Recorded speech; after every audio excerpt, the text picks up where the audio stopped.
Hello. What is up, everybody? My name is Dallas Hill. I'm one of the enrollment advisors here at Coder Academy. Just going to hold tight for a moment and wait for a few more people to roll on in before we get started.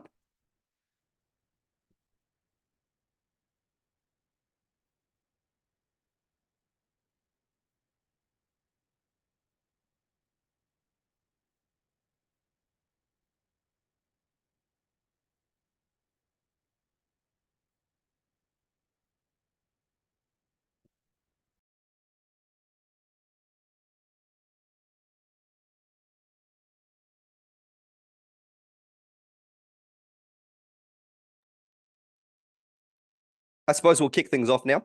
So once again, my name's Dallas. I'm one of the enrollment advisors here at Coder Academy. And today we're going to have a bit of a chat with a couple of educators. And we're also going to talk about our coding boot camps and what is involved. So let's get underway. Where coders are made. So the acknowledgement of country here, in spirit of reconciliation, Coder Academy acknowledges the traditional custodians of country throughout Australia and their connections to land, sea, and community. We pay our respect to elders past and present and extend that respect to all Aboriginal and Torres Strait Islander people today. So who were we? There's me. My name's Dallas. Also is Lee and Tom. We're the enrollment advisors here at Coder Academy. You've probably spoken to at least one of us already. If you haven't, you will be hearing from us soon. But definitely reach out to us. We're always willing to have a bit of a chat. And even if you think that maybe the coding bootcamp that we have on offer isn't for you, we definitely still want to talk to you about what we have to say. And also maybe we can give you recommendations of what will be better suited. But yeah, honestly, we're just here to help. Tom, I'll just get you to jump on and have a bit of a chat. Welcome. Aloha. I hope everyone's doing well this Thursday afternoon. Anyhow, so I'm just a bit of housekeeping. So as you guys mentioned, as Dallas mentioned, my name's Tom. So I'm also an enrollment advisor, and I'm really excited for you guys to be here for this webinar. So just a bit of housekeeping in regards to that. So could everyone just go to their chat bar and swap it to everyone? And please feel free to shoot through as many questions as you can for not only us but also our guests that we have later today. But like I said, we'll try to answer all your questions at the end. So if we don't answer it straight away, don't be worried. We'll get to you, no stress at all. But other than that, though, guys, hope you have a blast, and I'll probably hand it back to Dallas here. See ya. Cheers, Tom. Thanks for that. So yeah, Tom will be on chat. So absolutely don't hold back on the questions. Throw them in chat, guys. And if we can't answer them there, we'll answer them live at the end. But yeah, please, definitely, we don't want you to leave here today with questions unanswered. So look, meet Alex and Matt. I'll just get Alex and Matt to jump on real quick and say hello. Hello, hello. Hello all. Cool. Cheers for joining us, guys. Welcome. We will look. We'll have more to hear from Alex and Matt really soon. We're just going to roll through a presentation and we'll see them later. Cheers. Thanks. So what is coding? So coding is the language used to tell computers what to do. It's a set of instructions that can be used to make websites and apps as well as process data. Look, yeah, there's a few generic terms kicking around. Programmer is a big one. So computer programmer. It's a very umbrella term, which covers all sort of coding. What we teach here is full stack web development specifically. So that covers front end development, as you can see there, back end development, and obviously full stack development is the combination of those two and a little bit more. And that's what we have to deliver. So after you've completed a bootcamp with us, you will be considered a junior full stack web developer, ready to break directly into the industry. So our boot camp is ideal for career changers, upskillers, and it's an alternative to uni. So essentially, it's really available to everyone. If you were looking to change career, it's perfect because our boot camps are short and snappy. So a 10-month boot camp, and you will have completely changed career. In order to get into the boot camp, we do ask for a year 12 certificate. If you can't provide a year 12 certificate, we have alternative methods, but that's okay. We can cross that bridge when we come to it. But ultimately, you just need a passion to learn, okay? A passion to learn, and you're hungry for it. And you can learn as well. Also, our boot camps, because they're accredited, you actually you learn university level languages. So if you wanted to move on to further study in a more specific area of tech, you can do so, and you can go to uni afterwards. But most of the students that come through our doors do a boot camp. break into the tech industry as a developer and really not look back. So that's kind of what we're hoping for you. So here's a bit more information on the bootcamp itself. The next intake is the 22nd of July. It's a 10-month bootcamp, and there is the 4-week optional industry placement that's available. We'll talk a little bit more about that soon. Look, the delivery is 100% virtual, so we have live classes that you need to attend. I think 8 hours per week. Okay. And those fall outside of business hours. So if you have a full-time job, you can still attend our boot camps. Okay. And then there's also going to be some facilitated self-study. I can never say that word properly. So it's 20 hours per week. We say it ranges between 13 and 20 hours per week for the self-study. It's going to vary a little bit depending on what week you're in. But if you have good time management, you may not have a ton of time for extracurricular activities outside of work and study, but you can achieve studying one of our boot camps with a full-time job for 10 months. So if that's something that you're thinking about, absolutely, it is doable. So the live classes there, we will talk a little bit more about in the next slide. We do have support hubs available as well. Brisbane, Sydney, and Melbourne, we have campuses available. Okay. And at those campuses, you can go and study Monday to Friday, 9 to 5. If you need a quiet space to study, or you need an internet connection because something's happened, you can definitely come to campus in Brisbane, Sydney, and Melbourne. There's also support hubs there where educators will be able to give you face-to-face support Mondays and Fridays, I believe. That's when that's going to happen. Look, higher education diploma of IT, that's the qualification. So we're accredited.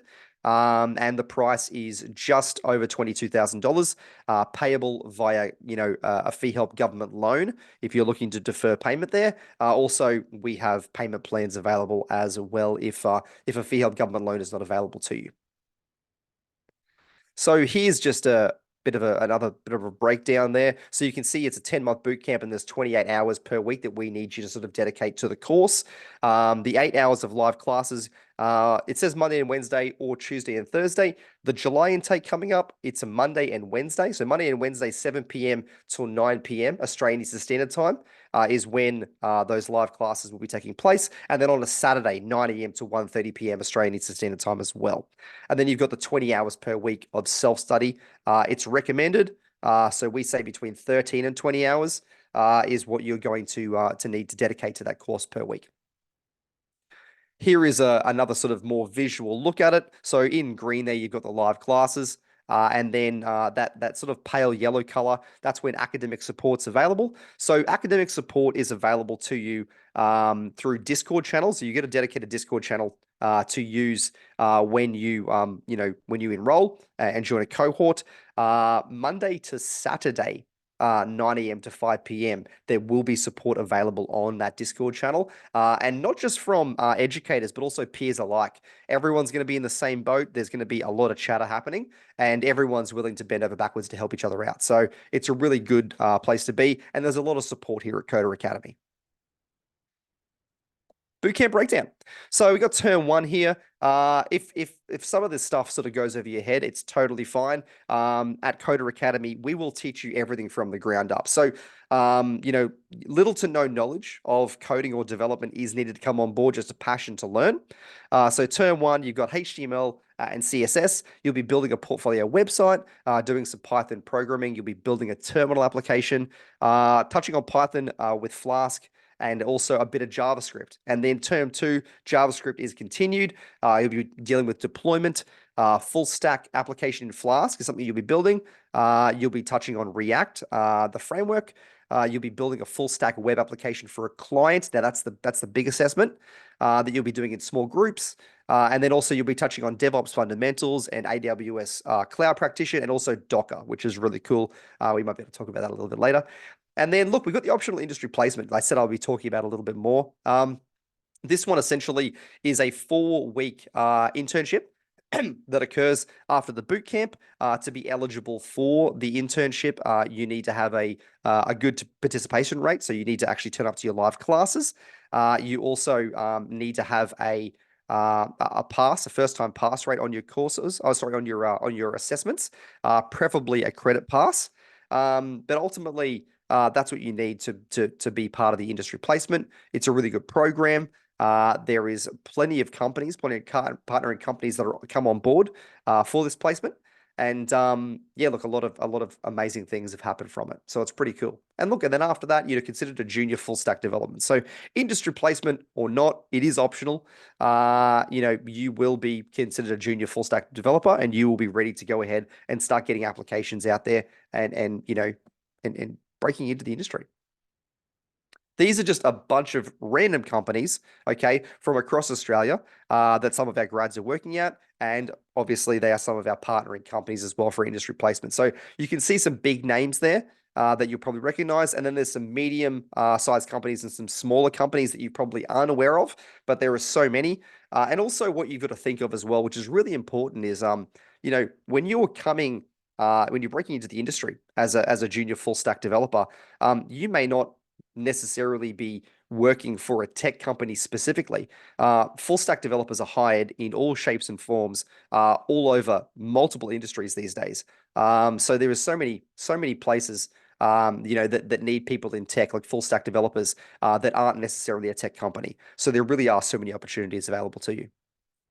So diversity in tech scholarship, this is something that we have. So there is one diversity in tech scholarship available per intake. It's 50% off all course fees if you do win it. It's open to domestic students. And look, honestly, have a look on the website and look up the diversity in tech scholarship. There's a bunch of information there. It's pretty cool. And honestly, it's just anyone could apply and just advise us on what sort of diversity you're going to bring to Coder Academy and what sort of diversity you're going to bring to the industry after you graduate. In order to apply for the Diversity in Tech Scholarship, you do need to have applied and been accepted into our coding bootcamp first, though. And that's pretty much it. So the application process is pretty simple. You go ahead and apply on the website or via a link in one of our emails that just takes you to the website anyway. You complete enrollment and then you begin study. It's very, very simple. We ask for a little bit of documentation, but honestly, it's not a hard enrollment process. Also, a question that comes up a fair bit is, do I need to go somewhere to apply for the government loan? The Fee Help government loan is actually tied in with our enrollment process. So we've already thought of that. We understand that a lot of institutes don't do that, and it can be confusing for people. Why make it hard? So we've tied that in with the process as well. Matt, I'll get Matt to come on, and he's going to have a bit of a chat about who he is and what he does and what makes him cool. Matt, take it away. Thanks very much for that, Dallas. Hello again, everybody.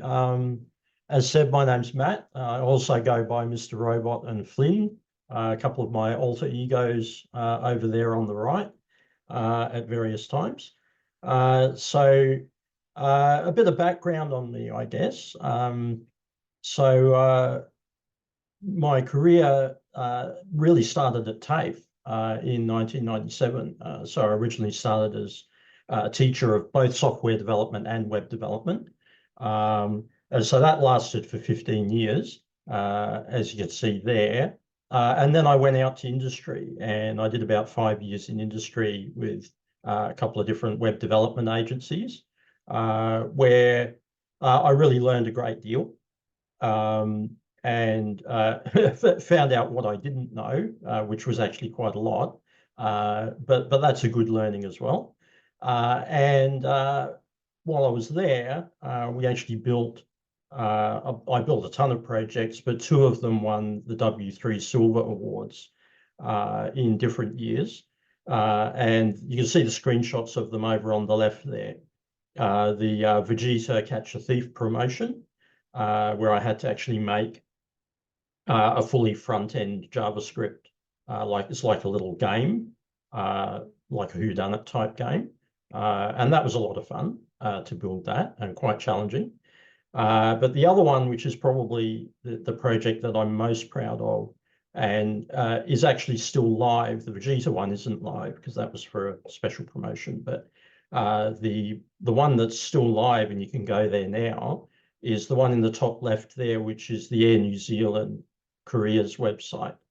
And that's probably my favorite website that I've ever built.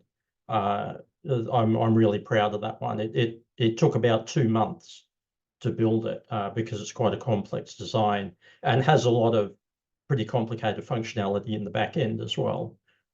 So that's probably the one I'm most proud of, I would say. And also through that, I also had a chance to pursue one of my passions, which is game development. And in 2005, I was involved with a indie team called Gridworks on a role-playing game called Genesis, which unfortunately we never finished it and published it due to the fact we ran out of financing, as you do. But we did win the Australian Game Developer Conference Award for Best Unsigned Game in 2005. So that's something I'm quite proud of as well. And I still sort of tinker with game development on the fringes at the moment when I have time. So I've got a graduate certificate in IT, I've got a diploma of IT and certificate for in training and assessment. My interests include coding, obviously. I've loved that all my life since I was about 10 years old, which is where I learned my first programming language, BASIC. Movies and TV, gaming, both video and board gaming. I actually attend a board game event most Sundays with the guy who wrote a video game called Dark Reign. So we can also talk game development, which is awesome. I love sci-fi, especially Star Wars and Trek, so anything science and technology and philosophy, which are kind of odd bedfellows, I suppose. You can kind of think of me as the quintessential nerd. So that's pretty much me in a nutshell. That's a background of me. So I've had quite a varied career so far. And, you know, there's been a lot of twists and turns there. I've learned a lot, but that's the nature of our industry. And I think that constant change and constant learning new things is what makes it really exciting. And, you know, I don't know where it's going to go next, what my next step's going to be. And again, that mystery is exciting, and I can't wait to see where it goes. And I can't wait to see you guys in my class and see what you make of it. Amazing. Thank you so much, Matt. What we're going to do is going to bring Alex on, but Matt, we are definitely going to be talking more about Dark Reign because I played a lot of that game. But yeah, look, we'll jump across to this one and we'll get Alex to jump on for a chat and then we'll have a bit of a Q&A afterwards. Cheers. Cool. Hello, hello. So yeah, I'm Alex. Basically, I have a background in making video games. I've made basically Space Invaders in VR. It was some small little no-name game, but exhibiting that throughout events across Australia, doing speaking engagements. I was nominated for an award for that VR game as well many years ago. But I'm a big fan of all things gaming, just making things that are interactive essentially. So that's kind of led me to web development because it's, you know, websites are interactive. It's been great. But yeah, in the pursuit of making interactive and fun digital things, I've learned a whole variety of technologies. So you can see the big list on the right there. There's so much to learn in tech. Like you can definitely spend your whole life learning if you're not careful. But one of the fun things with all these different things here is that like you can see how other things work. So how other like your favorite games, your favorite apps, your favorite websites, see how all of those work. It's so cool. There's so many amazing things and technology. So I just keep on learning and keep on building things. One of the things I really like is helping people make cool stuff themselves. So you can see in the bottom center there, that's a speaking engagement at Deloitte. I'm talking about augmented reality and virtual reality there. So one of the big drivers for me is essentially making sure that you've got everything that you need to make cool stuff. So really, really keen to see what you can do and help you build really awesome things. But I guess looking at Matt's slide as well, I should talk about qualifications, I guess. I've learned a Bachelor of Game Design, so making video games. Again, that's my background there. I've done a postgraduate diploma in management, so learning enough management to run my own business, do my own freelancing and software development and contract work and all that sort of stuff. Essentially just, yeah, learning what I need to make projects for myself and for clients. So that's my background. And yeah, again, really keen to help you make really cool stuff yourself. But that's me. Awesome. Cheers, Alex. That is one hell of a panel you've got there of different languages and software. It's pretty cool. Look, we'll get everyone to come back on and we'll just do a bit of a Q&A so we can talk about some stuff. If anyone has any questions about the course itself, absolutely reach out to us. You can ask away as well. And otherwise, we're definitely open for questions, to the educators. So, look, I might just kick off and I'll ask. Let's just start with Matt. What got you into coding, Matt? Well, are you sitting comfortably? Then we'll begin. So primarily it was the influence of actually two movies, War Games and Tron. And if you've ever seen those movies, you'd probably understand the connection. They dealt with hackers of two different kinds, and Tron dealt with actually going into the computer and becoming a program.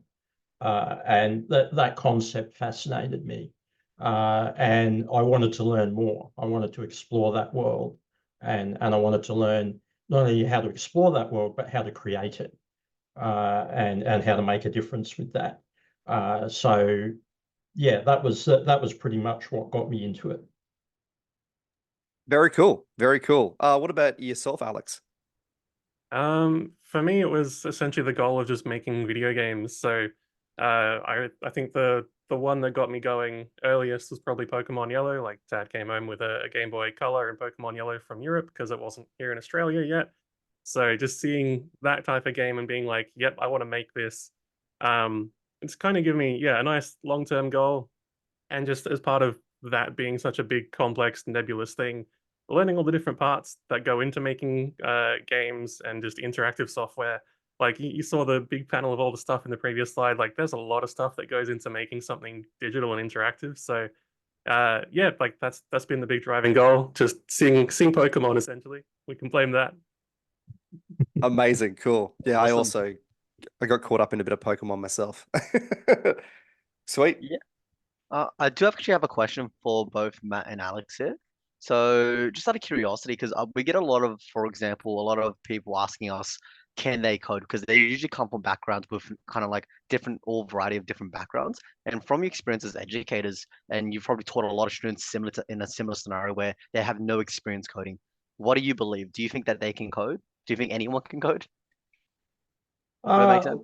yeah. No. Thanks for your question, Tom.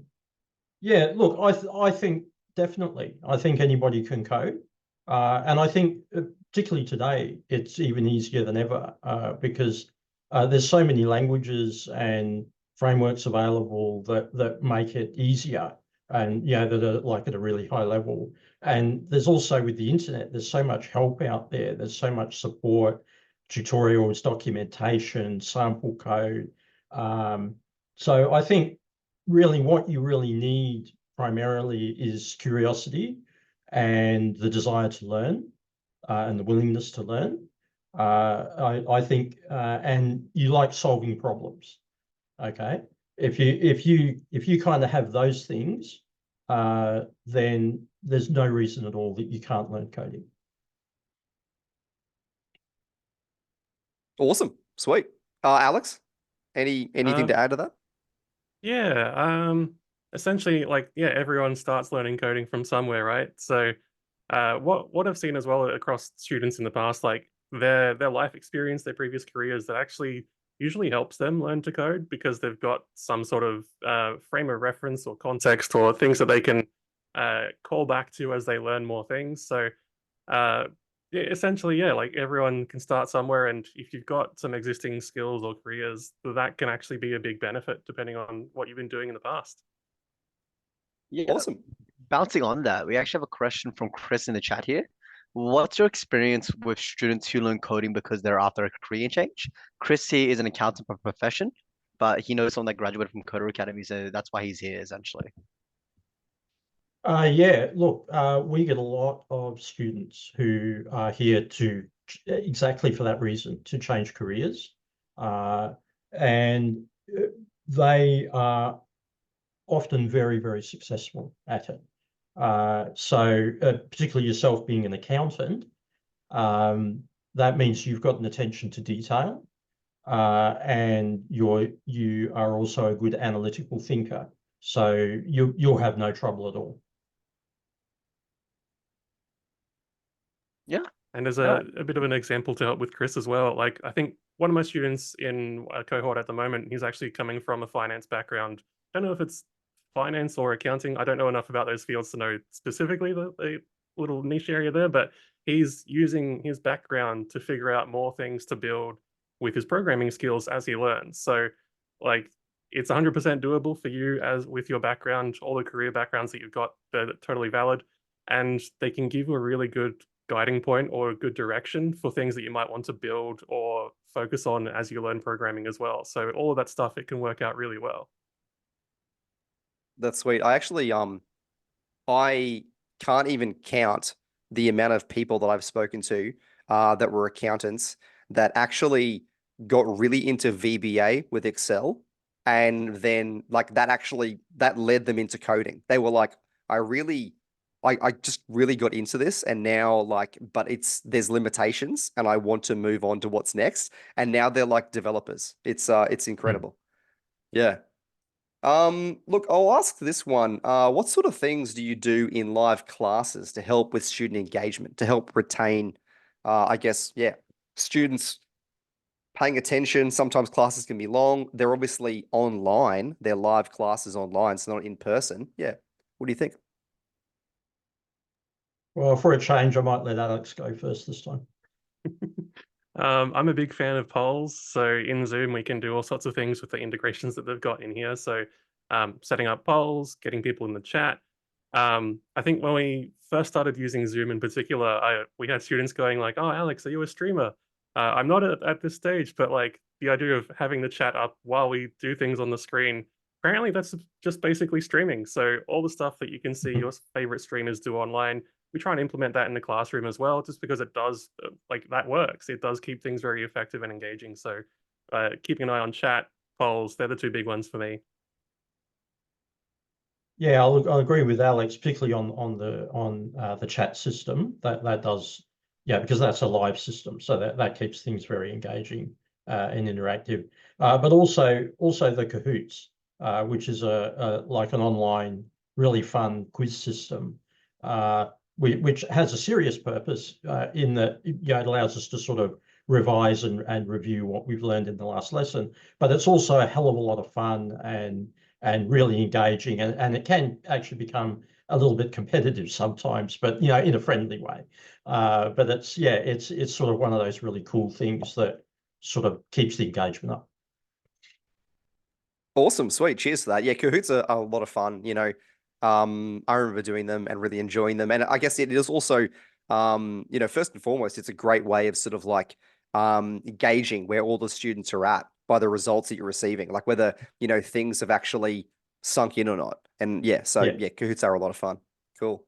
I'll let Tom ask another question. Yep, no stress at all. So we actually had another question from one of our attendees. They remain anonymous, but they're asking, this one's for the educators. How long is term 1 and term 2? And can we ask for help during the course if we're trying to learn extra tech, for example, TypeScript? I'd hand it over to you guys. So I think Alex can probably answer the first bit better because he's been doing the standard, I've been doing the accelerated. So I'm not sure what the term lengths are for standard, but I can answer the second part, which is you're always welcome to ask a question about anything. Like for example, if you're learning TypeScript, as you've given the example there, and we don't really cover that in the course, or we might sort of brush over it. But even if it's something we don't cover, but it is related in some way, then yeah, feel free to ask a question about it. That's not a problem. Alex, do you know what the term lengths are for standard? For this new boot camp, I might have to double check, but I think it's 20 weeks, and I don't remember if that includes the midterm break or not. But they are like, yeah, the new iteration of the boot camp that we're launching, it's got a much nicer structure compared to what we've got now. So there'll be more time for you to do things like learn extra technology outside of class. So maybe the marketing team knows that as well, the weeks in particular, but I know it's a lot better, and we have more time in this upcoming cohort at least. That is really cool. Yeah, I mean, and you saw the slide that was dedicated to what Alex knows. So, look, educators are definitely open to having a chat about things that, might be coding related, but actually aren't what's being delivered in the boot camp. They're, always more than happy to chat about technology and coding in general. But, obviously, take it with a grain of salt. You're obviously going to be, talking about things that they are delivering more than things they're not. Cool. So, talking about, different bits and pieces and maybe things that aren't in the course or maybe are in the course, I just wanted to ask, like, what is, your favorite coding language? Well, for me, that's a bit of a difficult one, really, because I know a lot of them. I know probably over a dozen programming languages by this point, but maybe as many as 20 or something. One of the first ones I learned was C, which is a low-level system language, which is still used for a lot of things, and fell in love with that. I love its syntax. I love its simplicity, and any of its derivatives like C++, C Sharp. I like those as well. But I kind of prefer dynamic languages now. Those are what are called strongly typed languages, where you have to say what the type of data is. So I would say now my favorite is probably Python, which is one of the languages we do in the course. And probably a close second would be JavaScript. How about you, Alex? For me, yeah, I'm kind of in the same boat. Like, there's different reasons for having different ones as a favorite. I think as far as like a nice language goes, I definitely enjoy C Sharp, and that's been very powerful in video games and back-end development in enterprise companies. But as far as like favorite language that's really, really useful and really fun to work in, I really like JavaScript. I'm working on stuff at the moment, essentially making a game using JavaScript, and it's just JavaScript for the back end, front end, every bit in between. It's fantastic. It's so nice to have like one language that covers everything. So it's really nice there. Definitely handy for sure. Yeah. We have a question here from Christian, guys. So I think a lot of people join Career Academy for the learning and particularly the placement opportunities. I've been hearing that the current market has been quite tough for entry level job seekers and career changes to bring into. Could you share about whether that's affected finding placements for students? I think this can kind of tie into, I think Dallas may be able to touch a bit on it, but also Alex and Matt, and your opinions on, for example, students that are doing a career change and their experiences in finding jobs afterwards, because you guys have taught these students before. Yeah, for sure. I will touch on this a little bit. Definitely, there's been a lot of things in the media about a lot of things, disrupting the tech industry and people getting laid off here and there. Most of it is actually senior developers. So a lot of senior developers at a lot of big US companies. Okay. We're not affected as much, but things are happening. We haven't seen any numbers going down at the moment in the last few intakes with our partnerships company, the stats that have been provided. So things are pretty steady with us at the moment. So yeah, look, we still have lots of partnering companies that are all keen to take on students for industry placement after every cohort. And yeah, like, provided it continues in that direction, yeah, we will continue saying good things about it, I guess. So yeah, that's pretty much where I'm at with that right now. Anyone else have anything else to sort of say? I'll just add as well, like I don't want to say like there's always been doom and gloom about the job market, but it's felt like that there's always been some concern over my 8 years here. And what we've seen in my cohorts at least is that there's always students that will go and get those placements and internships and all that sort of stuff. And they are the ones that go the extra mile and do all the stuff. So with our course, like we try and structure the things that you've got as many opportunities to go that extra mile. And the ones that do those extra things, they are the ones that typically get really good placement results. So the ones that just sit back and coast, they are the ones that will have trouble with the job market, regardless of job market conditions. So that's something to keep in mind through all of that. In saying that, actually, I will mention that I guess we're really, not in trouble when it comes to, industry placements if we're still having students who have completed the boot camp, done well, and are actually being poached by companies before they even jump into industry placement. If that's still happening, guys, then obviously there's still a need for developers. You know, these students are getting picked up by companies for full-time positions before we even get to discussing the industry placement part of the boot camp. So the opportunities are still there. So just come in and, you know, yeah, look, like Alex said, you get out what you put in. So just do that, do everything you can, become a fantastic developer and break into the industry. Yeah. So And yeah, just- one of my students on the Gold Coast, she's actually going through that right now. Like she's had, I think it was 1 or 2 weeks before the industry placements process started for her cohort, but she got poached by a company on the Gold Coast. So that's still happening, that's still ongoing. So I think that's a really good sign for us at least. Very cool. Very cool. Yeah, I still occasionally have students who will actually get a job before the course is even finished, like before they've even finished the boot camp, and they'll get a job offer. So yeah, it totally does happen. It definitely does, and we definitely recommend to continue studying with us, guys. Don't finish the course. You know, Yeah, get that. absolutely, yeah, Yeah, absolutely. definitely finish the course, get that piece of paper as well. For sure. But yeah, but also I've definitely heard of cases of students getting picked up by companies before they finish the boot camp, but then the company being happy to, you know, put them on as a casual developer in the meantime, just, you know, whatever they need to be able to finish their education. And then yeah, come on full time. So that's not unheard of either.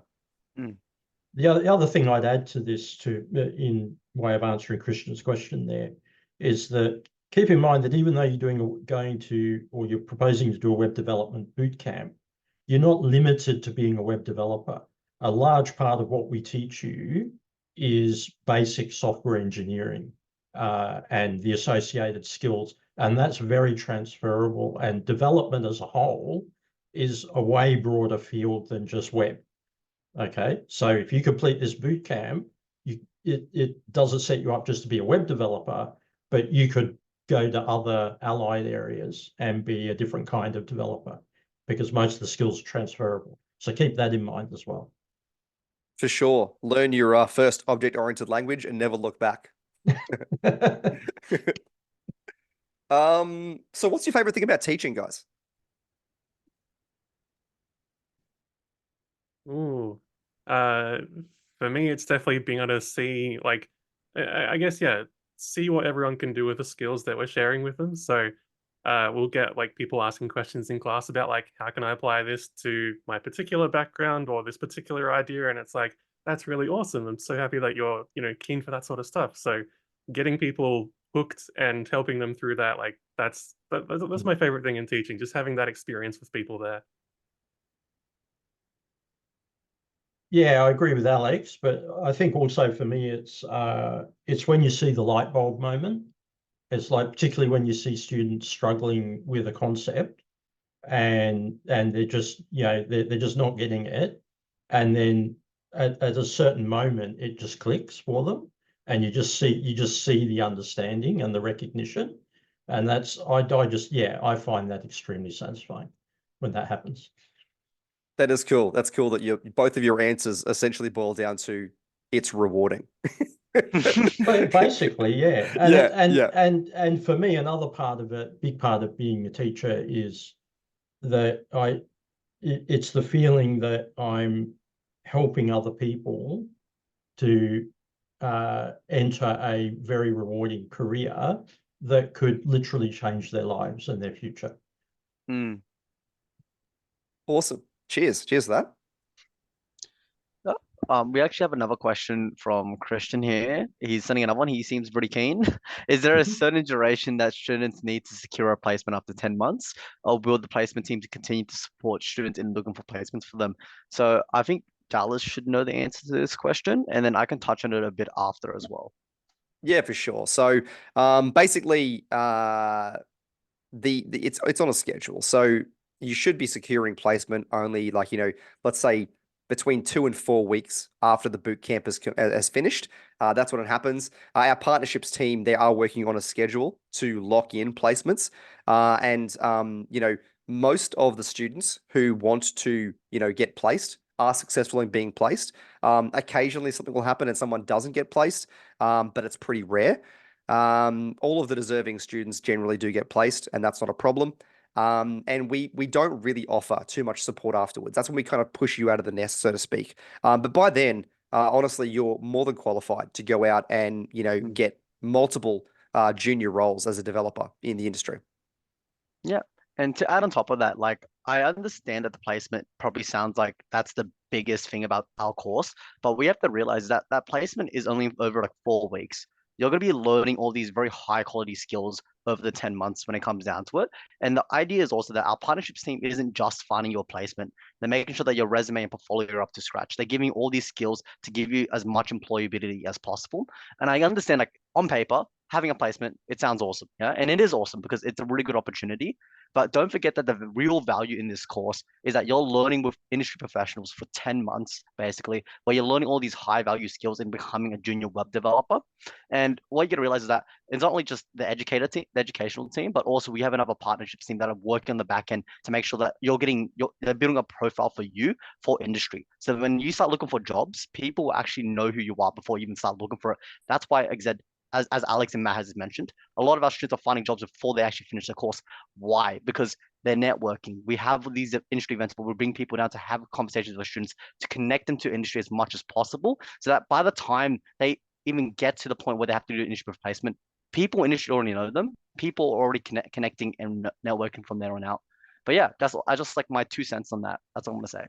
No, it's good. It's good information, Tom, and it's totally true because also even the assessments that we actually deliver in the boot camps, those assessments are very similar to the way projects would be completed in industry. From the word go, we are preparing these students to break into the industry itself.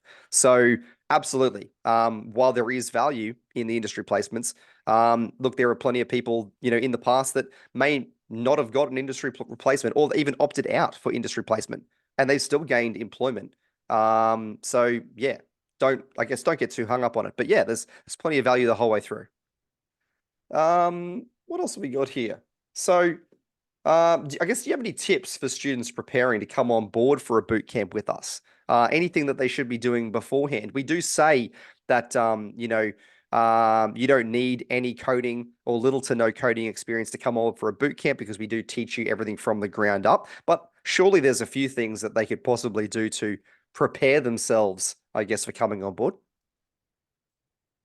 I mean, not an essential one, but a fun one is practicing your typing. It might sound like a bit of a silly thing, but programming is 100% typing based. So being able to use your keyboard effectively, that can really help just your general day-to-day activities and how you go through your stuff with programming.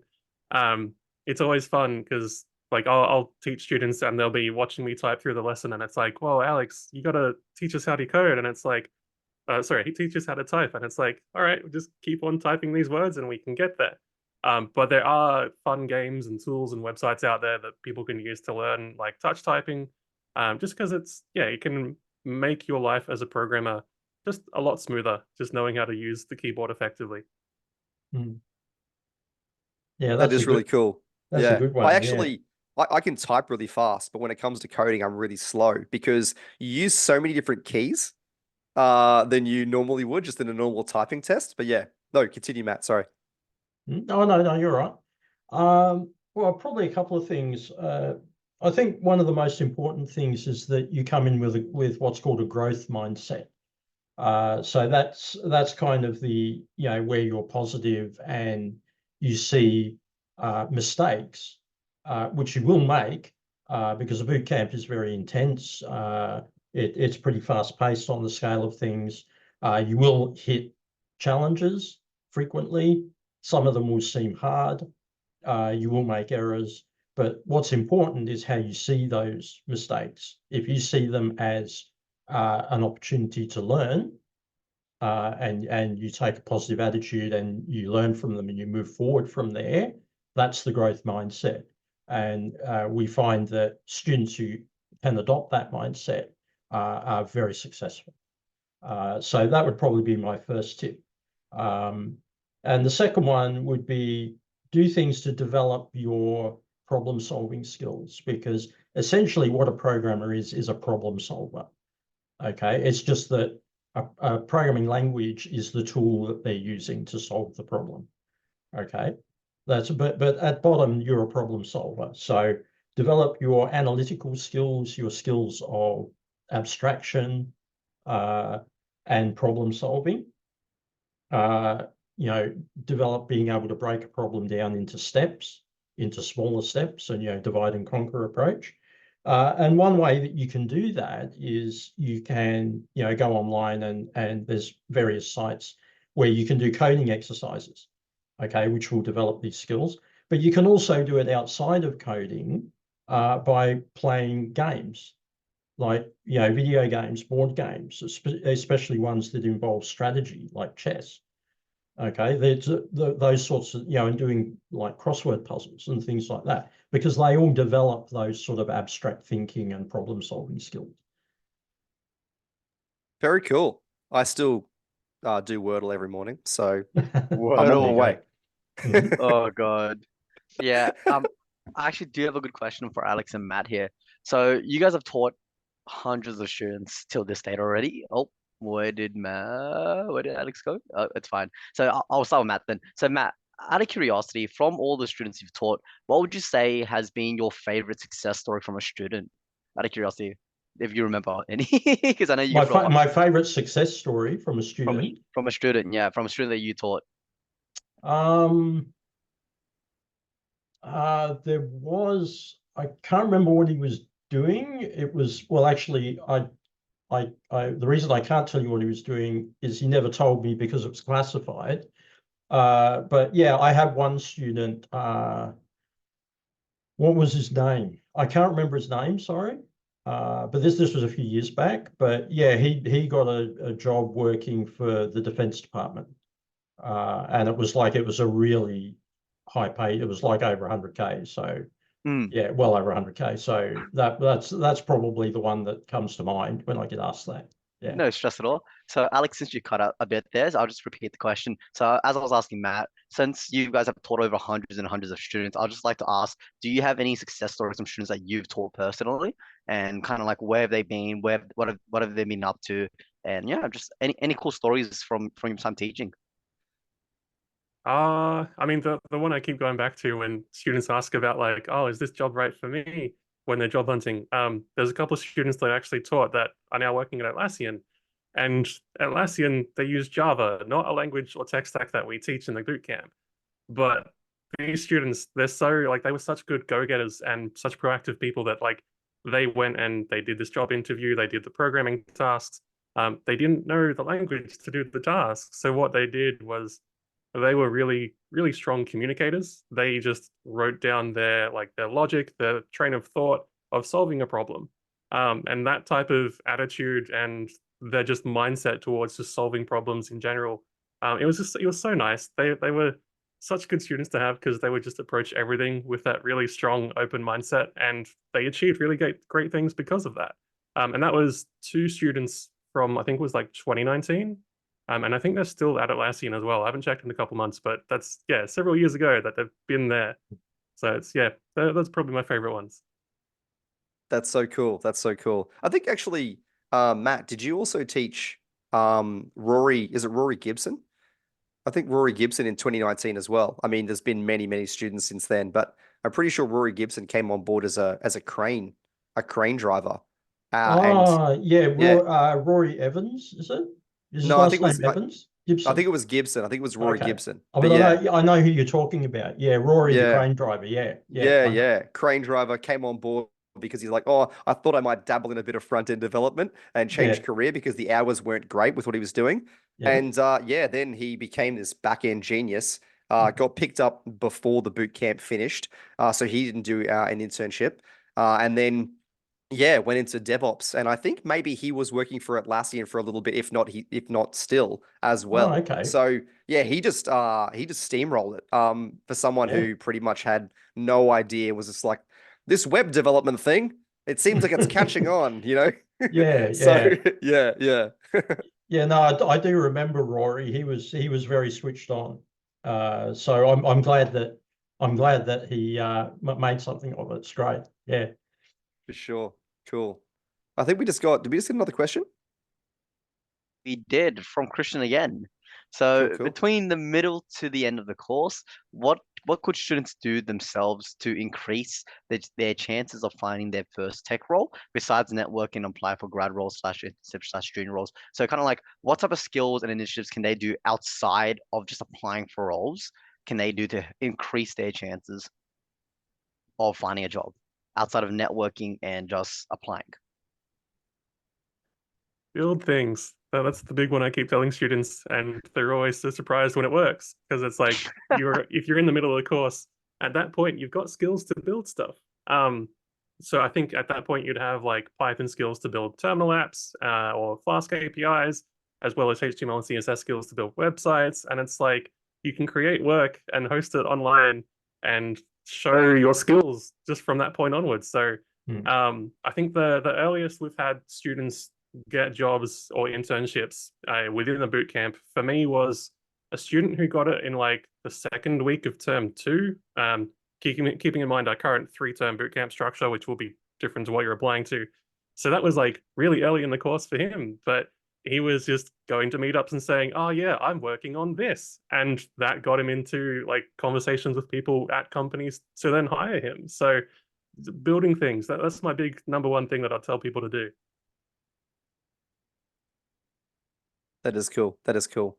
Also, tech is like in Australia is pretty small. It's pretty tight knit. So networking is a big thing. But if obviously, if you're looking for other things, I think a big one is GitHub, doing things and pushing to GitHub and making sure you got lots of green dots, lots of green. So if you don't know what I'm talking about, I probably one of the educators could probably explain it a little bit better. But essentially, making sure that you've got a lot of activity in GitHub, which is a pretty big thing in the tech industry. Yeah, another thing you can do besides build your own stuff, as Alex and Dallas has said, is you can, there's tons of open source projects on GitHub, and they often welcome people to get involved. And you might be able to fix a bug, or you might be able to contribute some code to a feature or something like that. So that's another way that you can get runs on board. Awesome. Perfect. Well, look, I think we might just ask our last question, which is, look, what does Coder Academy mean to you guys? If you can put it in words. Well, for me, definitely the best place I've ever worked, hands down. And no, I'm not getting paid to say that. That's actually true. And that's largely due to the team that I work with, some of whom are here with me today. So we just seem to work really well together. It's a really fantastic tight-knit team. We all support each other, and we all work together to support the students and help them, do everything we can for them to help you achieve your goal, which is to graduate as a junior web developer, because that's the whole reason we're here. So yeah, it's just a fantastic team to work with, and we're also very successful at it. Amazing. Perfect. Alex? For me, definitely along the same lines, like the team that we've got here is definitely fantastic and amazing to work with. So the team, when we're all, working towards that same goal of helping you become awesome, it makes it so much easier to achieve that goal. And something else that really makes the team work is that we're all open to change and growth and learning ourselves. So, for example, like we didn't always teach Python. We used to teach Ruby and Ruby on Rails. When the industry trends changed for different tech stacks to rise up in prominence, we all adapted, like we all jumped on that and was like, yep, no problem. We can learn this other thing and we can help people learn this thing as well. So a team that's open to doing stuff like that and adapting like when things change, it makes it so much better to achieve goals like helping students become incredible people. So that's what Coder Academy means to me. Awesome. Cheers. Oh, both great answers, guys. And it's so true. Like, if you come away, with one major thing I find that if you'll come away with, or, you'll learn, are we coming on board for a boot camp, is you will learn to learn. Like, and that learning never ever stops, even after the boot camp. Long after the boot camp stopped, you will continue learning because that's just what the industry is. That's how it works as a developer. So you'll get really good at learning to learn. But look, thank you so much, guys, for coming on. And it's been amazing. We've got so much information. Hopefully, everyone found it really informative. If you want to catch the next one, there's a QR code, or you can go ahead and register on the website. If you're enjoying these sort of things, there's many more to come. We do one a month. Also, if you're keen to go ahead and apply, if you're convinced, definitely go to the website and get an application in for our July intake starting on the 22nd. Once again, my name's Dallas. Lee's not here, but she is also our Sydney, New South Wales enrollment advisor. And we've got Tom there as well. Thank you so much to everyone. It's been beautiful. And I think we'll catch you next time. Bye-bye. See you guys. See ya. Yeah.